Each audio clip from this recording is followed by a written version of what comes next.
একটা ছিল সোনার কন্যা, মেঘ বরণ কেশ, ভাটি অঞ্চলে ছিল সেই কন্যার দেশ।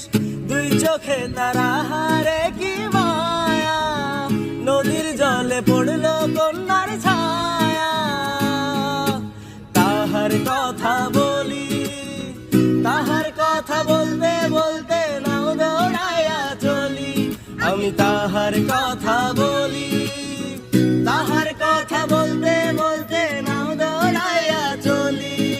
কন্যার বিরল বিরল চুল, তাহার কেশে জবা ফুল। কন্যার বিরল বিরল চুল, তাহার কেশে জবা ফুল। সেই ফুল পানিতে ফেলা কন্যা করলো ভুল। কন্যা ভুল করিস না, ও কন্যা ভুল করিস না। আমি ভুল করা কন্যার লগে